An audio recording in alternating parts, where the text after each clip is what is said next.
성경 말씀 봉독하겠습니다. 골로새서 3장 1절에서 15절 말씀 한 절씩 교독하겠습니다.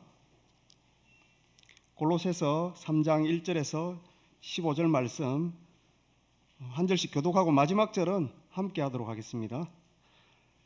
그러므로 너희가 그리스도와 함께 다시 살리심을 받았으면 위의 것을 찾으라. 거기는 그리스도께서 하나님 우편에 앉아 계시느니라. 이는 너희가 죽었고 너희 생명이 그리스도와 함께 하나님 안에 감추어졌음이라.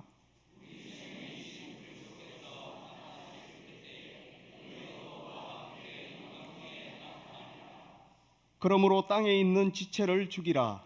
곧 음란과 부정과 사욕과 악한 정욕과 탐심이니 탐심은 우상 숭배니라. 너희도 전에 그 가운데 살 때에는 그 가운데서 행하였으나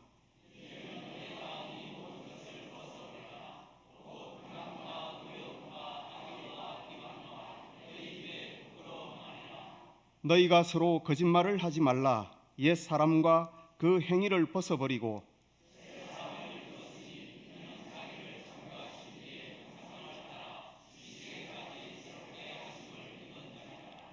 거기에는 헬라인이나 유대인이나 할레파나 무할레파나 야만인이나 스구디아인이나 종이나 자유인이 차별이 있을 수 없나니 오직 그리스도는 만유시요 만유 안에 계시니라.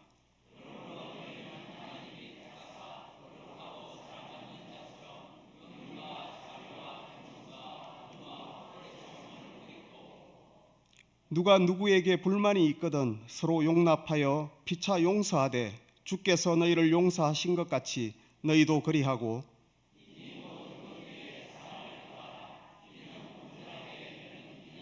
함께 하겠습니다. 그리스도의 평강이 너희 마음을 주장하게 하라. 너희는 평강을 위하여 한 몸으로 부르심을 받았나니 너희는 또한 감사하는 자가 되라. 아멘. 네. 목사님 나오셔서 위의 것을 찾읍시다 라는 제목으로 말씀 전가하실 때 많은 은혜 받으시기 바랍니다.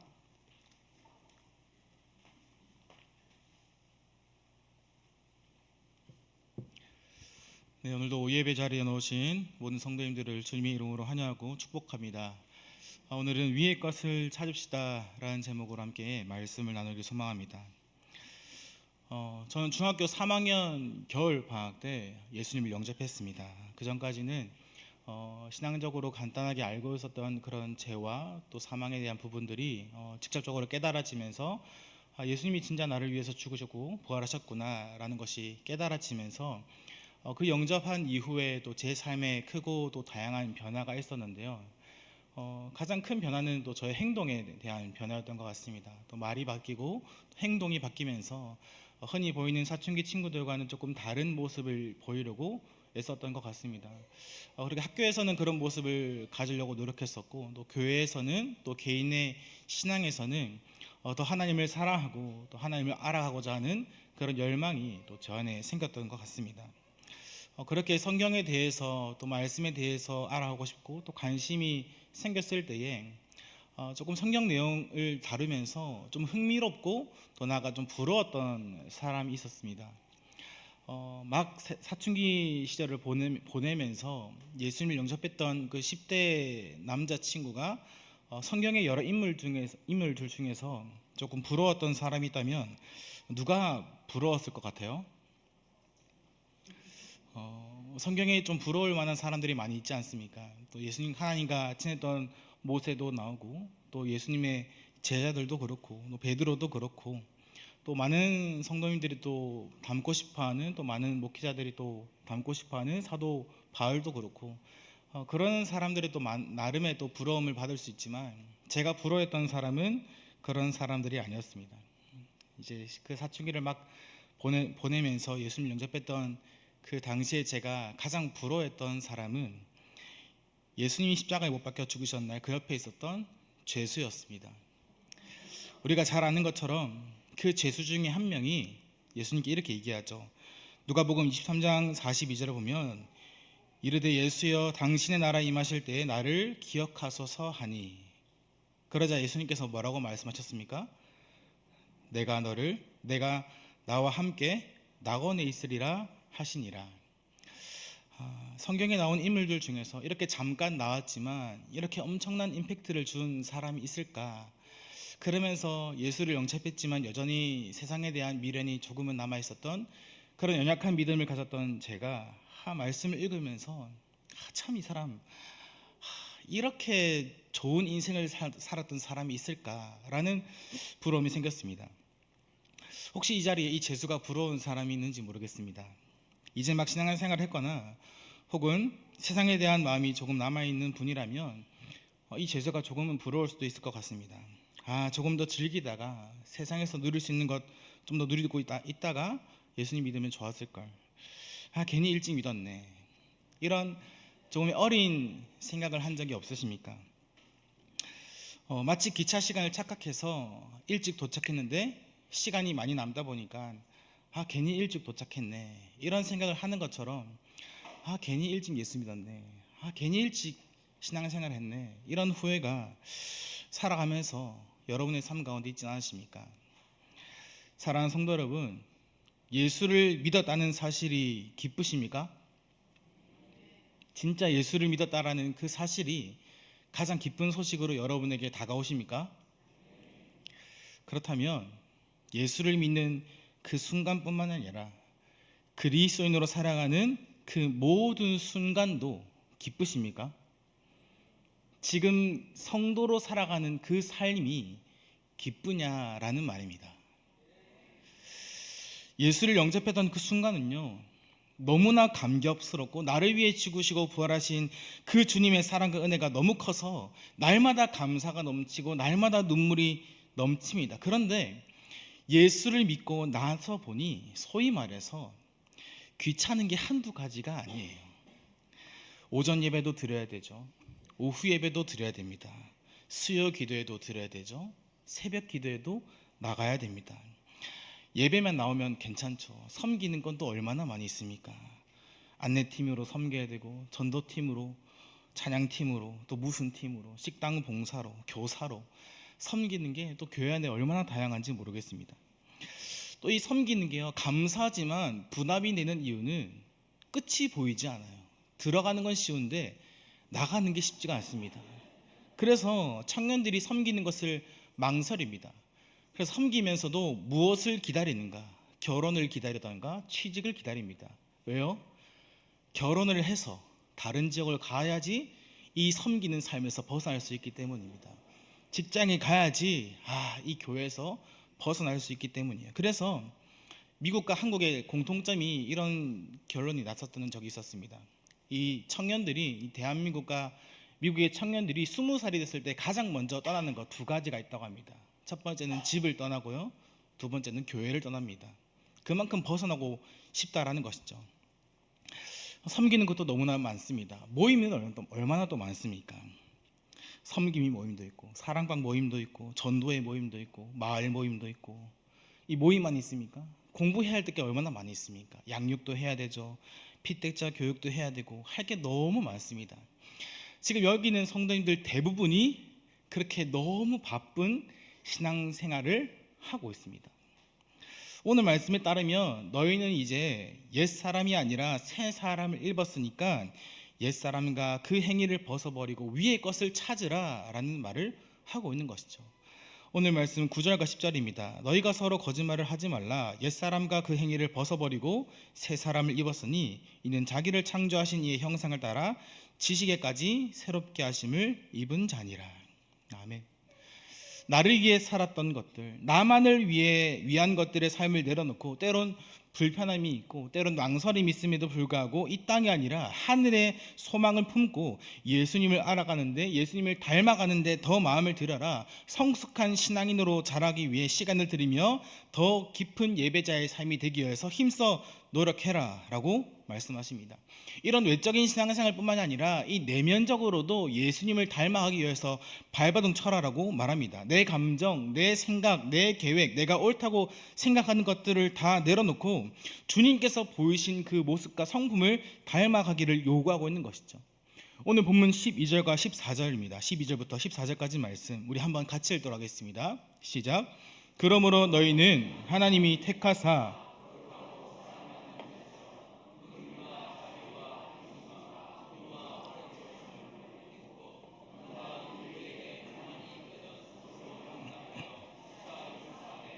주께서 너희를 용서하신 것 같이 너희도 그리하고 이 모든 것 위에 사랑을 더하라.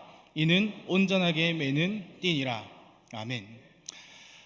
실제로 그리스도인으로 살아가면서 크고 다양한 환경들 속에 속한 성도인들은 아실 겁니다. 지금 이 바울이 얘기하고 있는 이러한 모습이, 이러한 성품이 얼마나 자기를 죽여야 나타날 수 있는 성품인지를 우리는 알 수 있습니다. 결코 쉽지 않은 성도의 삶. 성도 여러분, 우리는 앞으로 계속 신앙생활 하면서 예배자로서 더 많은 섬김과 더 다양한 순종의 삶을 살게 될 것입니다. 어쩌면 나의 것을 더 얻기보다 더 많이 포기해야 되며 나 자신을 더 죽이는 삶이 될 수 있습니다. 결코 쉽지 않습니다. 그럼에도 그리스도인으로 살아가는 그 모습 가운데 옛 사람을 벗어버리고 위의 것을 찾는 이 삶이 행복하십니까? 대답이 없으시네요. 쉽지 않죠. 때로는 행복보다 고통이 더 많을 때가 있고 감사보다 때로는 불평이 더 많을 때가 있습니다. 그런데요, 제가 이제 주중학교를 하면서 아이들한테 이런 얘기를 물어봤습니다. 제가 이전에도 한번 말씀드렸던 적이 있었던 것 같은데, 얘들아, 너희는 너희 부모님들의 모습을 보면서 닮고 싶니? 라고 물어봤습니다. 그 부모님들은 대부분 교회에서 다양하게 또 많은 섬김의 삶을 살아가시는 분들입니다. 그 아이들의 한결같은 대답, 좀 과한 것 같습니다. 우리 부모님 그렇게 섬기는 것까지 전 닮고 싶지 않습니다. 그냥 주일에 오전 예배 한번 나오고 그 이후에 나 자신의 삶을 살고 싶습니다. 아이들의 눈은요, 그렇게 보입니다. 믿는 성도인들의 삶의 자녀들이지만 우리가 그렇게 열심히 순종하며 그렇게 다양하게 섬기지만 그 아이들의 눈에는 과한 것처럼 보인다라는 것이에요. 그래서 우리가 그리스도인으로 살아가면서 때론 그 삶이 주일의 하루가 고통이 있고 고난이 있지만 무엇보다 감사가 넘치고 은혜가 넘치는 그 하루라는 것을 우리 아이들과 나눌 필요가 있지 않겠습니까? 나는 너무 감사한데, 나는 너무 기쁜데, 섬김의 삶이 나에게 너무 감격스러운데 그런 감격을 우리 아이들에게도 전해야 하는 것이 어쩌면 섬기는 우리들의 삶의 사명이지 않을까라는 생각이 들 때가 있습니다. 만약 우리가 그리스도인으로 살아가면서 이 삶을 사는 것이 진짜 행복한가? 정말 일찍 그리스도인으로 살아가는 것, 내가 예수를 믿으며 순종하는 삶을 살아가는 것에 전혀 후회가 없는가? 만약 우리가 이 질문에 대해서 망설여진다면 나는 지금 행복한가? 나는 지금 신앙인으로 성도로 섬기는 자로 예배자로 섬기는 삶이 행복한가라는 그 대답에 의문이 든다면 왜 내가 예배해야 되고 왜 내가 또 섬겨야 하고 왜 내가 또 봉사하며 오늘도 나는 위의 것을 생각하고 찾으면서 사는 삶을 살아야하는지 그 이유에 대해서 제대로 이해하지 못한다면 우리는 예수를 믿고 세상의 그리스도로 살아가면서도 살아가는 그 순간은 기쁨보다 괜히 일찍 믿었네 라는 후회가 더 가득할지도 모르겠습니다. 오늘 말씀을 통하여서 우리가 왜 위의 것을 찾고 생각하며 살아야 하는지, 구체적으로 위의 것을 찾는 이 삶이, 이 신앙생활이 왜 후회가 아니라 기쁨과 감사의 삶이 되는지를 오늘 말씀을 통해 한번 돌아봤으면 좋겠습니다. 그리고 그 삶이 나에게서 우리 주변과 우리 자녀들에게 이어지는 우리의 삶이 되기를 간절히 소망합니다. 오늘 말씀을 기억하면서 또 세 가지를 함께 나누기를 소망하는데요. 우리는 왜 위의 것을 찾아야 하는가? 첫 번째는 우리가 위의 것을 찾을 때 죄로부터 자유하게 되었다라는 사실을 알 수 있기 때문입니다. 우리 한번 첫 번째 대지 함께 읽겠습니다. 시작. 위의 것을 찾을 때 죄로부터 자유롭게 되었음을 알 수 있습니다. 아멘. 함께 골로새서 3장 3절 말씀을 함께 읽겠습니다. 시작. 이는 너희가 죽었고 너희 생명이 그리스도와 함께 하나님 안에 감추어졌음이라. 아멘. 바울은 골로새서 1장과 2절에서 이 변론적인 내용을 담아서 얘기하다가 3장에서 본격적으로 권면에 대한 메시지를 전하고 있는데, 이 권면의 메시지를 전하는 3장 1절을 보면 위의 것을 찾으라, 이어서 2절에서 위의 것을 생각하고 땅의 것을 생각하지 말라 이렇게 말합니다. 그리고 그 이유를 3절에서 얘기하는데 우리가 이미 죽었기 때문이다 라고 말하죠. 여기서 죽었다라는 것은 육체적으로 사망했다라는 것이 아니라 예수 그리스도를 믿고 세례를 받음으로써 그분과 함께 죄에 대하여 죽었음을 의미하고 있습니다. 쉽게 말해서 죄로부터 자유하게 되었다, 죄로부터 자유롭게 되었다라고 얘기하는 것이죠. 원래 우리 인간은 죄 아래 있던 존재였습니다. 죄로부터 굴복할 수밖에 없었고 죄의 노예로서 육체의 정욕을 살아있고 하나님이 아니라 땅의 것을 사랑하는 우상 숭배자였습니다. 전적으로 타락하고 무능력한 존재였던 것이죠. 바울은 이것을 골로새 3장 9절에서 옛사람이라고 표현하는데, 그러나 그 옛사람은 죽었습니다. 예수님께서 죽으실 때 함께 죽었습니다. 그리고 새 사람 그리스도 안에 있음으로써 우리는 새로운 피조물이 되었다라고 바울이 얘기하고 있습니다. 고린도후서 5장 17절 말씀, 우리가 잘 아는 말씀이죠. 함께 읽겠습니다. 시작. 그런즉 누구든지 그리스도 안에 있으면 새로운 피조물이라, 이전 것은 지나갔으니 보라 새 것이 되었도다. 아멘.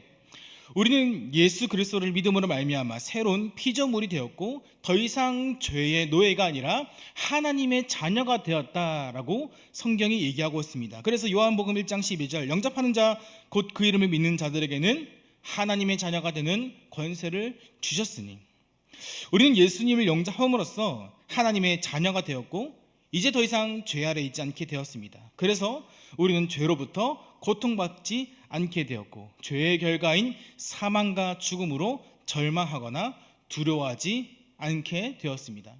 수많은 사람들은 죽음이 슬픔의 장이자 때로는 고통의 장이지만 우리에게는 그것이 하나님의 역사하심과 다시 한번 부활하신 예수 그리스도의 복음을 접하는 장이며, 그래서 우리는 그 죽음이 끝이 아니라 새로운 시작의 출발점이기 때문에 기쁨의 순간이 되는 것이죠. 결국 이 결말을 통하여서 우리 인생의 가장 중요한 사실을 알게 되는 것입니다. 여러분, 살면서 우리를 가장 고통스럽고 가장 슬프게 하는 것은 무엇입니까? 우리 인생에 찾아오는 실패입니까? 이별입니까? 불안한 현실입니까? 물론 그것이 우리에게 또 다른 슬픔과 고통의 순간이 되기도 하지만 가장 불안하게 만들며 절망에 빠뜨리는 것은 결국 죄 아닙니까? 결국 죄 때문에 슬퍼하며 죄 때문에 절망하며 죄로 인해 낙담하는 것, 그것이 우리의 인생이라는 것이죠. 우리가 모든 것들을 얻어도, 우리가 모든 것들을 누릴 수 있어도 죄를 해결하지 않으면 허무할 수밖에 없습니다. 그것을 잘 알았던 전도자 솔로몬이 얘기했습니다. 모든 것을 누렸지만 그 인생 마지막에 얘기했던 것, 얘들아 해 아래 인생은 헛되다. 그래서 솔로몬이 얘기하고 있는 것은 해 아래를 보지 말고 해 위를 봐라, 영혼을 사모하라, 하나님을 바라봐라, 이것을 솔로몬이 얘기했습니다. 그래서 우리가 세상 가운데 모든 것을 누릴 수 있어도 죄가 해결되지 않으면 모든 것이 헛될 수밖에 없습니다. 그러나 그 죄가 해결되었습니다. 예수 그리스도로 말미암아 우리를 올감했던 그 죄가 해결되었습니다. 여러분, 우리가 이 사실을 어떻게 알 수 있습니까? 살아가면서 더 이상 우리가 절망에 빠지지 않게 되는 것, 우리가 죄로부터 자유하게 되었던 것, 더 이상 죽음과 그 끝이 우리에게 슬픔의 제목이 되지 않는다는 사실을 우리가 언제 어떻게 알 수 있습니까? 바로 위의 것을 찾을 때 드디어 알 수 있습니다. 세상에서의 지식을 통하여서 알 수 있는 것이 아니라 주일에 교회에 나와 하나님 말씀을 듣는 시간을 통하여서, 설교를 통하여서 세상이 말하는 진리가 아니라 하나님의 말씀과 성경을 읽을 때에 그리고 그 말씀대로 살려고 발버둥 쳤을 때에 우리가 더 이상 죄의 노예가 아니라, 더 이상 죄에 굴복하는 연약한 존재가 아니라 하나님의 자녀라는 사실을 깨달을 수 있습니다. 무엇보다 하나님의 택함 받은 자이자 그분의 한없는 사랑을 받고 있는 귀한 존재라는 사실을 깨달을 수 있습니다. 오늘 본문 12절입니다. 그러므로 너희는 하나님이 택하사 거룩하고 사랑받는 자처럼 긍휼과 자비와 겸손과 온유와 오래 참음을 옷 입고. 바울은 분명히 얘기합니다. 너희는 하나님이 택하사 거룩하고 사랑받는 자이다. 우리의 모습을 보면요, 우리 스스로를 보면요, 그게 보이지 않습니다. 그러나 하나님을 바라볼 때, 그 위의 것을 바라볼 때, 내가 너무나 존귀한 자이구나, 내가 사랑받는 자이구나, 내가 택함 받는 자이구나, 그 놀라운 사실을 깨닫게 된다는 것입니다. 사랑하는 성도 여러분, 우리가 땅이 아니라 위의 것을 찾을 때 비로소 우리가 죄로부터 죽었고 죄로부터 자유하게 되었다라는 이 놀라운 복음의 사실을 깨달을 수 있습니다. 창세전부터 나를 택하시고 크고 놀라우신 사랑을 베푸시는 그 하나님을 머리로만 아는 것이 아니라, 지식적으로만 아는 것이 아니라 가슴으로 느껴지면서 피부로 깨닫게 된다는 것이죠. 이 사실이 진정으로 깨달아지면서 살아가는 모든 순간이 후회가 아니라 기쁨과 감사가 넘치는 은혜라는 사실이 깨달아진다라는 것입니다. 사랑하는 성도 여러분, 이러한 모습이 우리 모든 성도님들의 삶이 되기를 주님의 이름으로 축복합니다. 첫째가 이렇다면은, 둘째는 우리가 또 왜 우리가 위의 것을 찾아야 하는가? 위의 것을 찾을 때 우리에게 생명이 있다라는 사실을 알 수 있기 때문입니다. 우리 둘째 한번 같이 읽겠습니다. 시작. 위의 것을 찾을 때 생명이 있음을 알 수 있습니다. 아멘. 우리 아까 읽었던 골로새서 3장 3절 말씀을 한 번 더 다시 읽겠습니다. 시작. 이는 너희가 죽었고 너희 생명이 그리스도와 함께 하나님 안에 감추어졌음이라. 아멘. 바울은 3절 앞부분에서 우리가 죄로부터 이미 죽었기 때문에 죄에서 자유하게 되었다, 하나님의 자녀라는 것을 알 수 있다라고 얘기합니다. 그리고 이어서 너희 생명이 그리스도와 함께 하나님 안에 감추어졌다라고 말하는데요, 우리가 이 말을 통하여서 먼저 알 수 있는 것은 우리에게 무엇이 있다라고요? 생명이 있다라는 사실을 알 수 있습니다. 이 생명은 하나님께서 골로새 성도들에게 주신 이 영적인 생명이자 그리스도의 부활 생명이죠. 요한복음 11장 25절 말씀, 예수께서 스스로 이렇게 말씀하셨습니다. 예수께서 이르시되 나는 부활이요 생명이니 나를 믿는 자는 죽어도 살겠고. 이 말씀에 따르면 예수님이 무엇입니까? 예수님은 생명이십니다. 그리고 우리가 그 예수님을 영접했을 때에 그 예수님이 누구 안에 계십니까? 우리 안에 계시죠. 그러면 우리가 예수님을 영접했을 때 우리가 안에 계신 예수님을 통하여서 우리 안에 동시에 무엇이 있다는 것을 알 수 있나요? 생명이 있음을 알 수 있습니다. 이것을 요한일서 5장 13절이 더 분명하게 얘기하고 있죠. 우리 요한일서 5장 13절 말씀 함께 읽겠습니다. 시작. 내가 하나님의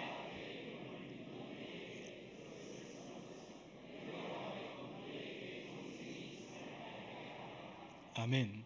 아마도 이 글을 받고 있는 자들은 나름의 좀 의심이 있었던 것 같습니다. 내가 과연 구원받을 수 있을까? 과연 내 안에 영생이 있을까? 근데 이 요한일서를 통해서 분명히 얘기하고 있습니다. 내가 이것을 너에게 쓰는 것은 너희로 하여금 너희에게 무엇이 있음을, 영생이 있음을 알게 하려 함이라. 여전히 예수를 영접했지만, 믿음이 있지만 죽음에 대해서 내가 과연 구원받을 수 있을까? 그런 불안감 있는 사람들한테 더욱 이 말씀은 믿음의 확신이 되는 소식입니다. 우리에게 생명이 있다는 것. 그래서 때로는 살아가면서 크고 작은 연약함을 통하여서 불안이 있고 고통이 있지만, 그럼에도 불구하고 우리의 삶 가운데 위로가 되는 것은, 소망이 되는 것은 예수님께서 이미 세상과 죄를 이기셨고 그의 생명이 우리 안에 있기 때문입니다. 그래서 우리는 불안하고 걱정이 가득한 세상을 살아가면서도 기쁨과 감사와 위로와 희망의 마음을 가지고, 희망의 신앙을 가지고 살아갈 수 있게 되는 것이죠. 그런데 여러분, 우리에게 은혜가 되는 소식은요, 여기서 끝나는 것이 아닙니다. 바울은 우리에게 생명이 있다라는 소식을, 너무나 중요한 사실을 알려주는 것을 넘어서 이 생명이 그리스도와 함께 하나님 안에 감추어졌다라고 얘기하는데요, 이 감추어졌다라는 말에는 하나님께서 우리의 생명을 직접 보호하고 계신다라는 의미가 담겨 있습니다. 하나님께서 우리의 생명을 그 누구에게 빼앗기지 않도록 보호하고 지키신다라는 것이죠. 그래서 그 누구도 빼앗을 수 없다라고 성경이 얘기하고 있습니다. 요한복음 10장 28절과 29절 말씀, 너무나 중요한 말씀이죠. 우리 함께 읽겠습니다. 시작. 내가 그들에게 영생을 주노니 영원히 멸망하지 아니할 것이요 또 그들을 내 손에서 빼앗을 자가 없느니라. 그들을 주신 내 아버지는 만물보다 크심에 아무도 아버지 손에서 빼앗을 수 없느니라. 아멘. 28절을 보면 내가 그들에게 영생을 주노니 영원히 멸망하지 아니할 것이요 또 그들을 내 손에서 빼앗을 자가 있다 없다? 없다. 우리에게 생명이 있습니다. 그리고 그 생명은 우리의 신앙의 노력으로 보호할 수 있는 것이 아니라 무엇보다 하나님께서 우리의 생명을 지키시고 보호하고 계신다라는 사실입니다. 사랑하는 성도 여러분, 우리가 우리의 신앙 가운데 정말 기억해야 될 것, 우리의 삶을 통하여서 우리의 행위를 통하여서 구원을 얻습니까? 아니죠. 내가 얼마나 성경을 많이 읽고 얼마나 기도를 많이 하고 얼마나 신앙생활을 열심히 했는가에 따라서 구원받는 가능성이 커집니까? 아니죠. 에베소서 말씀은 분명히 얘기하고 있습니다. 우리는 오직 믿음으로 말미암아 구원을 받습니다. 그리고 그 구원은 하나님의 선물이자 은혜라는 사실을 얘기하고 있습니다. 그런데 이 구원이 은혜인 것은요, 하나님께서 선물로 주신 것도 은혜이지만 하나님께서 직접 지키심으로 끝내 견인하시기 때문에 그것이 진짜 은혜라는 사실입니다. 우리가 믿고 고백하는 이 신앙고백서, 웨스트민스터 신앙고백서 제17장에 보면 성도의 견인이라는 주제로 함께 다루고 있는데요, 우리 함께 이 말씀을 읽으면서 함께 고백하겠습니다. 하나님께서, 시작. 하나님께서 그 사랑하시는 독생자 안에서 용납하여 그의 성령으로서 효과적으로 불러 거룩하게 하신 자들은 은혜의 상태를 떠나 다시 완전히 타락할 수 없다. 그들은 하나님의 오래 참으심으로 인해 마지막 날까지 은혜의 자리에 머물게 되며 영원한 구원을 받게 된다. 아멘. 이것이 우리가 믿고 고백하는 신앙 고백입니다. 그래서 때로는 한 주의 삶을 살아가면서 나의 모습과 나의 신앙 때문에 두려워할 수 있습니다. 때로는 걱정이 되기도 합니다. 하지만 구원은 우리의 모습과 우리의 노력에 달려있는 것이 아니라 하나님께서 지키시고 보호하시기 때문에 우리는 결코 두려워하지 않아도 됩니다. 분명히 우리가 고백하는 것은 우리가 한번 하나님께서 택하신 백성들은요, 결코 그 은혜의 테두리 안에 벗어날 수 없습니다. 그리고 벗어날 수 없기 때문에, 완전히 타락할 수 없기 때문에 하나님의 오래 참으심을 통하여서 다시 구원의 자리에 오게 되며 영원한 구원을 받게 되는 것, 그것이 하나님의 지키심이자 우리가 믿고 고백하는 구원의 은혜라는 사실이에요. 그래서 살아가면서 우리가 고백해야 될 것, 우리의 믿음에 대해 고백해야 될 것은 우리는 구원 받았고 지금도 구원 받고 있고 앞으로도 구원 받을 것입니다 라는 이 세 가지의 시즌을 통하여서 믿음을 고백해야 됩니다. 왜요? 그 믿음은 결국 내가 아니라 하나님께 달려있으면서 하나님께서 그 은혜의 믿음을 우리에게, 은혜의 구원을 우리에게 주셨기 때문입니다. 사랑하는 성도 여러분, 우리는 새 사람을 입음으로써 위의 것을 찾았을 때 비로소 이 은혜가 깨달아집니다. 아, 내가 한 것이 아무것도 없구나. 나는 열심히 발버둥 쳤지만 사실은 그 모든 것이 하나님의 은혜였구나. 예배 자리에 인도하신 것도, 믿음을 주신 것도, 회개의 영을 주신 것도, 나아가 끝내 견인하시는 분도 다 하나님이시구나. 그것을 세상의 지식이 아니라, 세상의 진리가 아니라 오직 말씀을 통해서 깨닫게 되는 것입니다. 우리가 이 자리에서 위의 것을 찾고 하나님 말씀을 듣는 이 자리를 통하여서 우리는 그 은혜를 다시 한번 깨달을 수 있는 것입니다. 사랑하는 성도 여러분, 이 은혜에 감사하며 살아가는 우리의 삶이 되길 소망합니다. 그래서 이 은혜에 감사하면서 더 깊은 감사와 겸손의 삶이 우리의 모습에 가득하기를 소망합니다. 자랑할 것이 아무것도 없어요. 내세울 것이 아무것도 없습니다. 오직 하나님의 은혜이기 때문에. 그래서 우리의 삶 가운데 더욱 은혜를 고백하며 더욱 은혜에 감사하는 우리들의 삶이 되기를 소망합니다. 마지막으로 우리가 위의 것을 찾아야 하는 이유가 있는데요, 우리가 위의 것을 찾을 때 우리가 그리스도와 함께 영광 중에 나타날 것을 알 수 있기 때문입니다. 우리 셋째로 함께 읽겠습니다. 시작. 위의 것을 찾을 때 그리스도와 함께 영광 중에 나타날 것을 알 수 있습니다. 우리 오늘 본문 3장 4절입니다. 우리 4절 말씀 함께 읽겠습니다. 시작.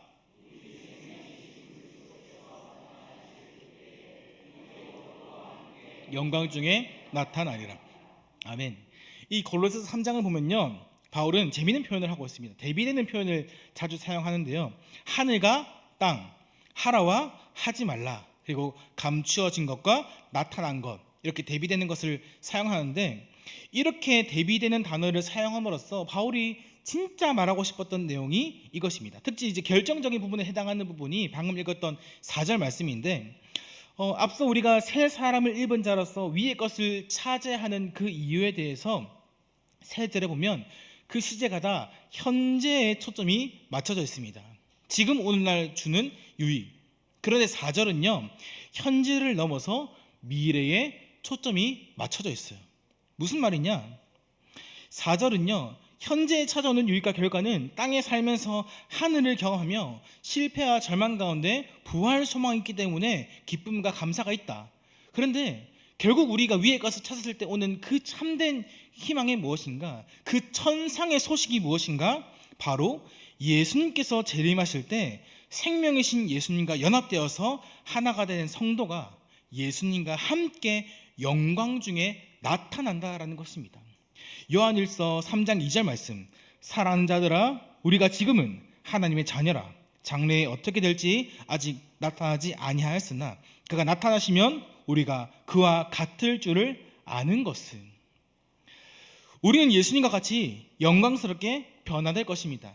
그저 변화된 것에서 끝나는 것이 아니라 새 하늘과 새 땅에서 그리스도와 함께 영광 가운데 통치하며 왕노릇할 것입니다. 이러한 나타남은 죄와 사망에서 완전한 승리를 보여줌과 동시에 더 이상 우리가 초라한 옛 모습이 아니라 진정한 새 나라 새 하늘의 참된 성도로서 하늘의 통치자로 살아갈 것을 얘기하고 있는 것이죠. 사랑하는 성도 여러분, 우리가 세상을 살아가면서 주일의 말씀을 통해서 다시 한번 기대와 소망을 품지만 앞으로 살아갈 내일의 하루, 그 날을 바라봤을 때 우리는 소위 말해 세상 가운데 승리자로 살아갑니까? 실패자로 살아갑니까? 세상 가운데 때로는 멋진 모습으로 살아갑니까? 때로는 낙담한 모습으로, 때로는 어려운 모습으로 살아갈 때가 많이 있습니까?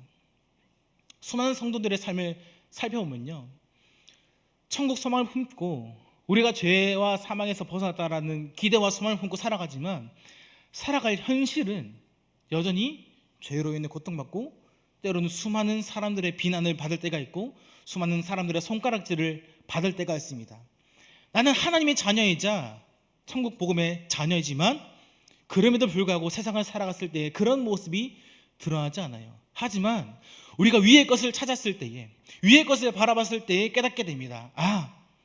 지금 내가 세상을 살아갔을 때 비록 실패자의 모습으로 패배자인 것처럼 보이지만 예수님이 재림하셨을 때에 내가 예수 그리스도와 영광스럽게 나타날 것이며 세상에 왕노릇하게 될 존귀한 자이구나 라는 사실이 깨닫게진다는 것이에요. 이 땅에서의 회복과 이 땅에서의 소망뿐만이 아니라 하나님 나라에 가서도 새 나라 새 땅이 임했을 때도 우리가 그 나라에서도 거룩한 모습으로 영광스러운 삶으로 살게 될 것이라는 것을 바울이 얘기하고 있는 것입니다. 사랑하는 성도 여러분, 우리가 위의 것을 찾았을 때에 세상이 알려줄 수 없고 세상에서 알 수 없는 이 놀라운 역사를, 이 놀라운 소식을 알 수 있습니다. 예수 그리스도를 믿음으로써 새 사람이 된 우리 모두가 비록 지금은 땅에서 살아가지만 땅의 것이 아니라 위의 것을 찾으며 그것에 소망을 품고 살아가는 모든 성도님들의 삶이 되길 간절히 소망합니다. 위의 것을 찾음으로써 예수 그리스도께서 죄를 이기셨다라는 이 놀라운 사실과 우리가 죄로부터 죽었고 자유하게 되었다라는 그 사실을 기억하며 살아가는 우리 모두가 되었으면 좋겠습니다. 또한 우리에게 생명이 있으며 그 생명을 하나님께서 친히 보호하고 계심을 감사하며 살아가는 우리 모든 성도님들의 삶이 되길 소망합니다. 마지막으로 그리스도께서 재림하실 때 그분과 같이 거룩하고 흠이 없는 영광스러운 존재가 되어서 왕노릇할 존재가 바로 나라는 사실을 기억하면서 오늘도 이 땅에 살아가면서 담대하게 세상에 굴복하지 않고 살아가는 우리 모든 성도님들이 되기를 주님의 이름으로 축복합니다. 괜히 일찍 믿느라는 후회가 아니라 왜 일찍 믿지 못했나라는 후회가 가득하며 무엇보다 성도로 살아가는 우리의 삶이 기쁨이 되며 감사가 되며 그 기쁨과 감사가 우리에게만 머물러 있는 것이 아니라 우리 자녀들에게, 우리 다음 세대들에게, 우리 주변 사람들에게 그 삶이 전해지기를 주님의 이름으로 축복합니다. 아멘.